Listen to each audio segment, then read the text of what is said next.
Good evening. Excuse the noise in the background. It's Killing Eve. Must be the third time I've watched it. Brilliant. Anyway, I'm doing this. A thought came to me after 3 months. How do you put this together? How do you manage this whole thing? How do you put it in some kind of tangible for yourself and for others, so you can cope and hopefully others can. So I've come up with this theory that it's like having a virus on your computer. I'm talking about anxiety and mental health issues and depression, stress, all of those sort of things.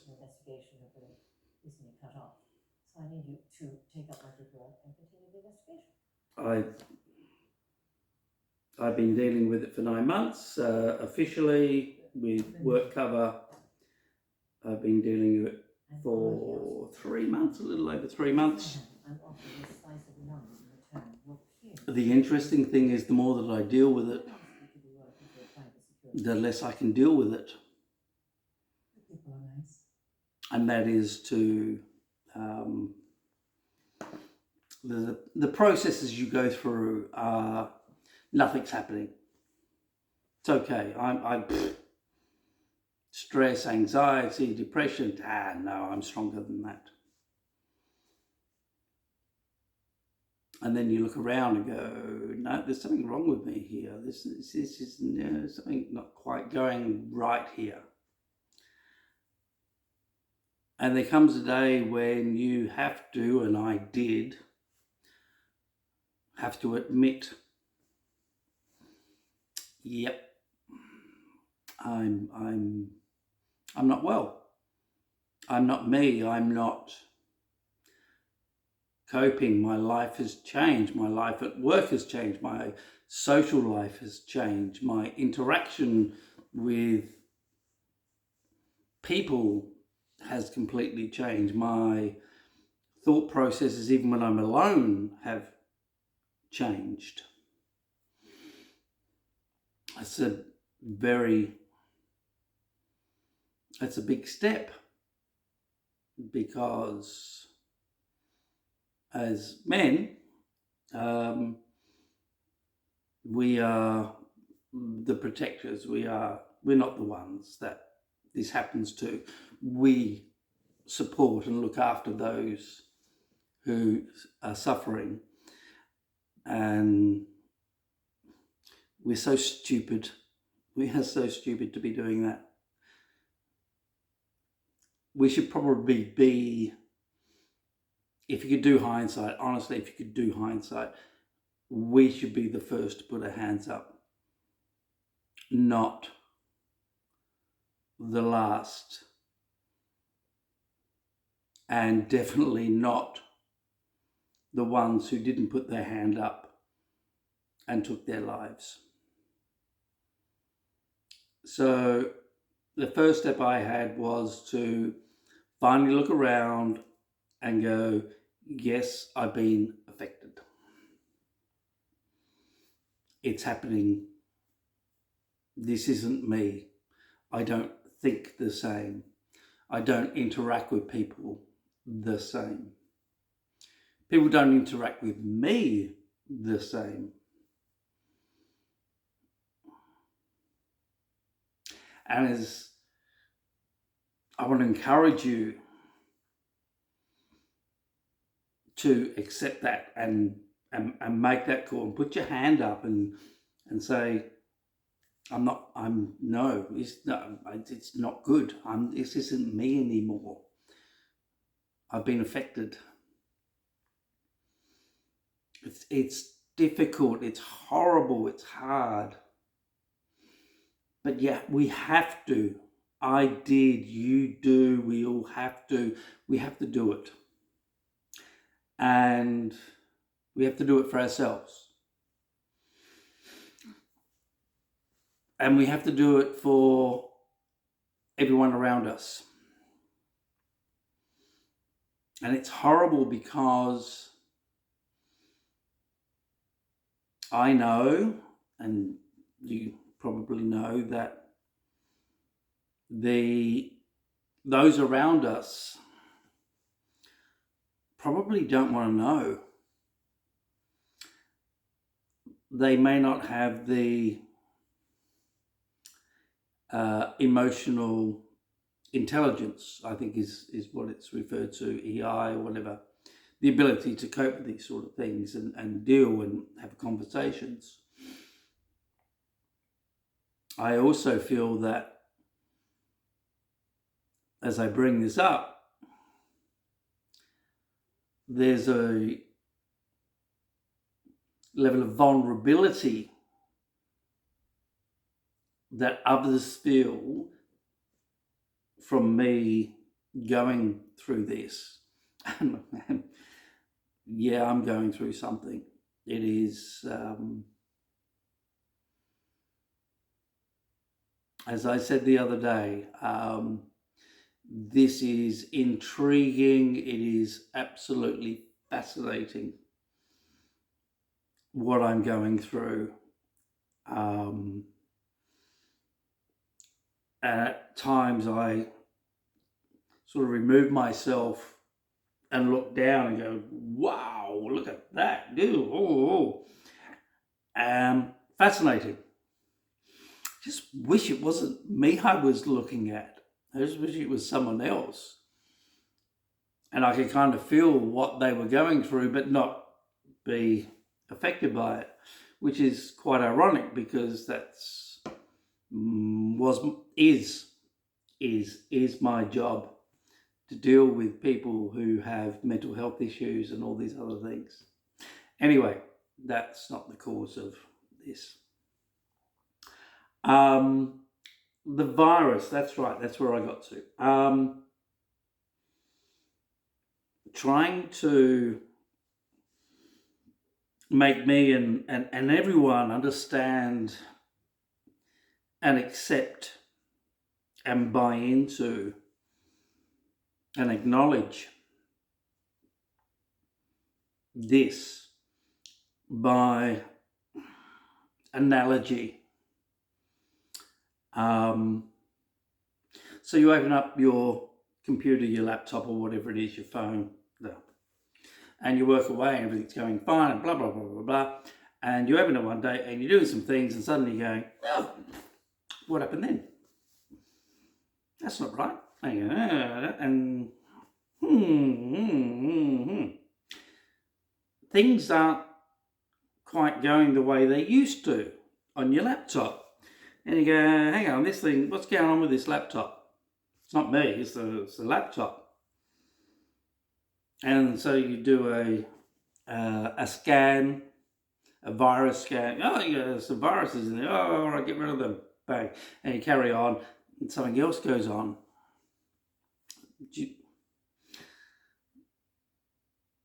This is kind of as far as I've got with it so far, but that seems the closest analogy I can find, that if it's not happening to us or to you, and it's inanimate or whatever, or if it's a friend, if you look at a friend, you can go, what's up?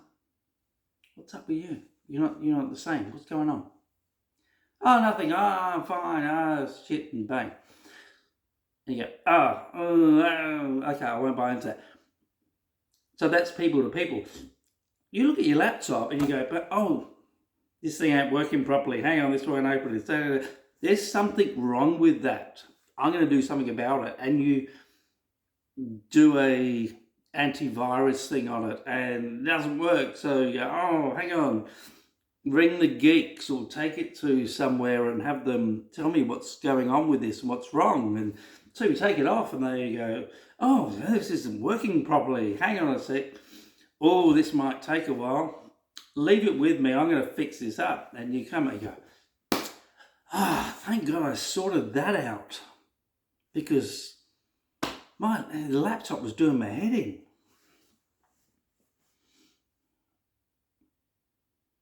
And yet we don't do that with ourselves.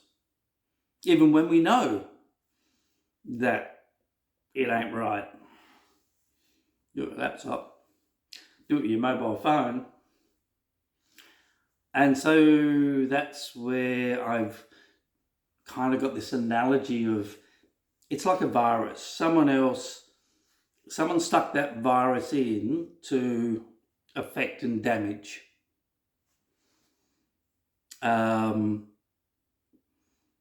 To take advantage, or whatever the purpose may be. It was an attack on you. And I now know and accept, and as difficult as it is, that, yeah, someone attacked me and they did that to damage me. I allowed it to happen.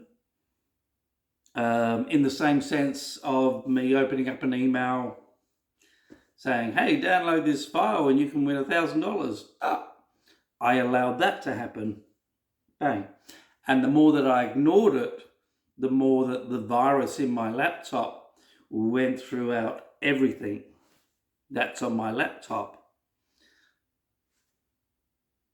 The virus, personal virus that was given to me, went throughout my entire life, my work life, my social life, my family life, everything.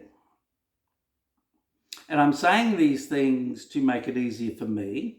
I'm saying these things to make it easier for you if you're looking at this and listening to this.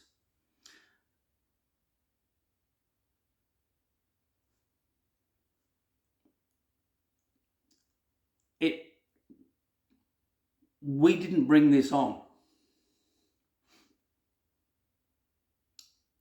It happened to us. Someone perpetrated this. In the same way, if someone walked up and kicked you in the leg or shot you or whatever, you go, oh, Jesus, I'm going to do something about that. But we don't do that on a mental basis. Maybe the bullets go so much slower. I never said that before. That's quite good. And maybe the bullets are so much bigger as well. They have a huger impact. But do something. Don't just sit there. If you don't feel right, go see your GP. My first stop. And the irony is, because I work in NDIS and I deal with all of this, and I've been trained in all of this, and I've been given lessons on, I'm a mental health first aid officer. Got my certificate, flag waiver. I've dealt with a young lady with schizophrenia, psychosis out the front, who was standing in the middle of the road wanting to be run over. I've talked her off the road, I've settled down, I've done all of those things. But this is happening to me. And I can't talk to me. I can talk to them because I'm removed. But me, I'm in this, and it just gives me so much better insight into my participants, the ones I deal with. And God, I feel like a wanker sometimes with things I said to them. And on the other hand, the things I've said to them, they've actually asked me to record so they can hear it when I'm not there, because it makes them feel better. And I wish I'd done that, because I'd like to hear it now, because what I am now, I can't hear those words, but I'd love to hear them. I wish I'd recorded them. So don't go this far. Because the bit beyond this, no, don't even go there. No. It's called ideation. They call it ideation. If you go and chat to a psych or a GP or anything, they'll say suicidal ideation. No, it's just, I think about killing myself. I don't think about killing myself, but that's what it's called. If you think you're worthless, if you think your life isn't right and this is what the rest of it is, go have a chat to someone. Don't be embarrassed. Don't feel humiliation. Don't feel failure. Don't feel whatever it is you're going to feel. Go and talk to someone and do something about it. I'm getting there. It's a horrible journey, but it's the better journey. It's an amazing journey. It is the learning journey. It's a learning of yourself. It's a learning of others. It's learning of strangers.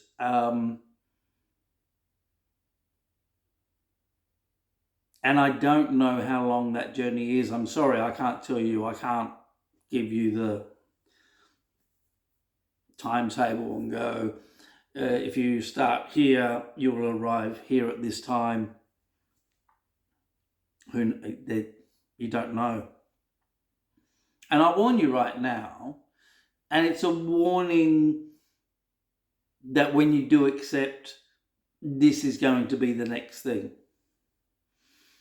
But do it knowing this, that when you finally admit that you're not well, you're not the same person, you're not thinking and feeling the same, that you don't want to leave the house, that you don't want to be intimate with your friends, intimate as in give them a hug. That might be family, it might be friends. Yeah, you don't kind of feel like that anymore. If you walk down the street and you think that your legs aren't particularly working right, like you've forgotten how to walk or you're wearing someone else's shoes.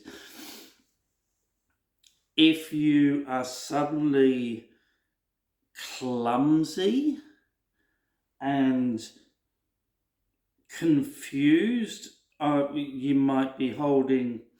I said the other day that I've stopped cooking because I'll have a pan in this hand and the spoon in this hand. I look over the knife and go, well, how do I get to the knife?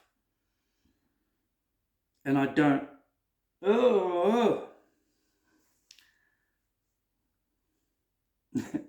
Yeah.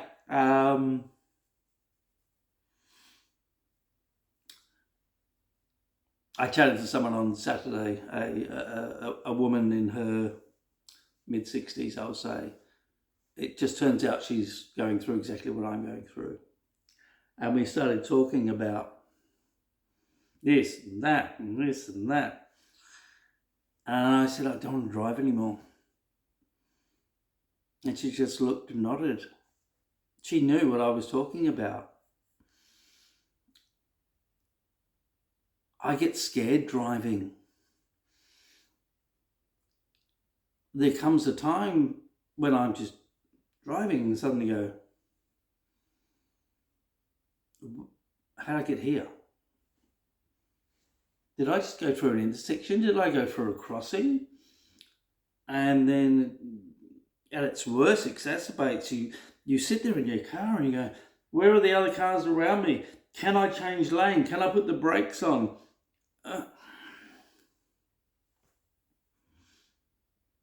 These are, all right, that sounds stupid.